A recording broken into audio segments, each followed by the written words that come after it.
صل على محمد وآل محمد اللهم صل على محمد وآل محمد اللهم صل على اعوذ باللہ السمیع العلیم من الشیطان اللعین الرجیم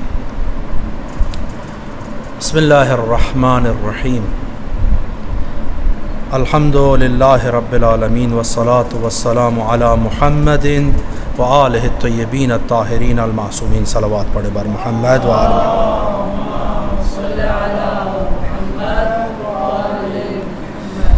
حدیث روزانہ کے میں آج کا جو انتخاب ہے وہ اصول کافی جلد 2 صفحہ 235 سے یہ روایت نقل کر رہے ہیں. عدۃ من اصحابنا عن احمد ابن محمد ابن عیسیٰ عن ابن سنان عن ابن مسکان عن صدیر قال قلت لأبی جعفر علیہ الصلاۃ والسلام انی ترکت موالیک مختلفین یتبرأ بعضهم من بعض قال فقال وما انت وذاک.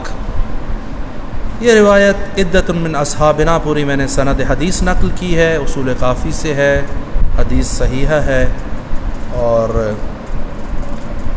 امام محمد باقر علیہ السلام سے صدیر سیرفی یہ روایت نقل کرتے ہیں کہ یہ صدیر کہتا ہے کہ میں امام محمد باقر علیہ السلام کی خدمت میں حاضر ہوا اور میں نے کہا کہ میں آپ کے چاہنے والوں کو پیچھے دیکھ کے آیا ہوں، چھوڑ کے آیا ہوں کہ وہ ایک دوسرے سے اختلاف کر رہے تھے. مختلفین ایک دوسرے سے اختلاف کر رہے تھے. یتبرأ بعضهم من بعض، ایک دوسرے کو کہتا تھا کہ میں تم سے بری ہوں، وہ دوسرا اسے کہتا تھا کہ میں تم سے بری ہوں. قال فقال، امام فرماتے ہیں وما انت وذاک، تم چھوڑو اس بات کو. انما کلف الناس ثلاثۃ، تم اصل بات کو پکڑو کہ لوگوں کو کا وظیفہ ہے، لوگوں کے اوپر ہے 3 وظائف اور 3 تکالیف کہ وہ اس کو انجام دیں. 3 باتیں پکڑو، یعنی ضروری باتیں پکڑو. ان چیزوں کو نہ دیکھو کہ وہ اختلاف کر رہے ہیں. انما کلف الناس ثلاثۃ، لوگوں کے اوپر یہ 3 چیزیں ہیں کہ اس کو بطور وظیفہ کے لیں. پہلی بات معرفت الائمہ، اپنے امام کی معرفت، ائمہ کی معرفت، پہچانے کہ امام کون ہے، اس کا مقام کیا ہے، اس کی گفتگو کا مرتبہ کیا ہے، وہ کس مرتبے پر فائز ہے. ایک والتسلیم لہم فیما ورد علیہم، اور جو ان کے پاس ان کے امام سے پہنچتا ہے اس کے سامنے سر تسلیم خم کر دیں. یعنی جو امام نے فرما دیا اس کے سامنے سر تسلیم خم کر دیں.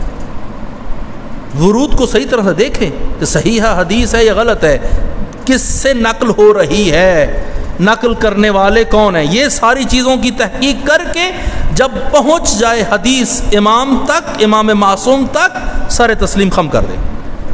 2 اور تیسرا وَالرَّدْ إِلَيْهِمْ فِي مَخْتَلَفُوا فِيهِ، اور جس چیز میں بھی وہ اختلاف کر رہے ہیں ان سب کی بازگشت کس کی طرف دیں؟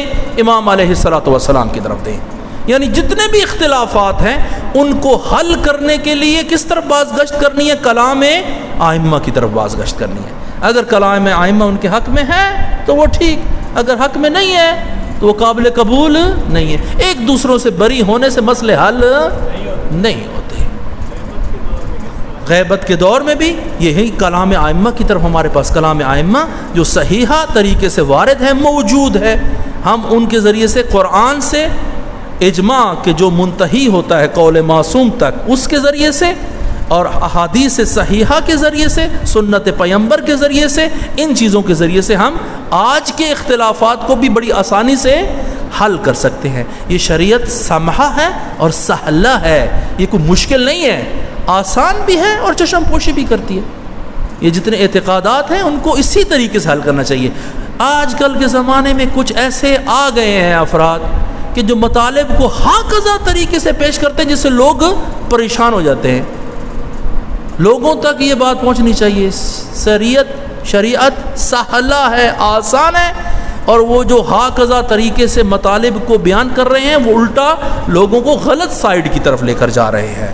آسان اہل بیت کے کلام کی طرف پلٹانا چاہیے، فلسفی طریقوں کے ذریعے سے نہیں. فلسفہ وہ کہ جو کلام ائمہ کو واضح کرے وہ مفید ہے، وہ فلسفہ جو لوگوں کو اور مصیبت کے اندر ڈال دے وہ فلسفہ نہیں ہے، وہ شیطنت ہے، وہ سوفسطائیت ہے، وہ سفسطہ ہے، اس سے دوری اختیار کرنی چاہیے. والسلام علیکم ورحمۃ اللہ وبرکاتہ.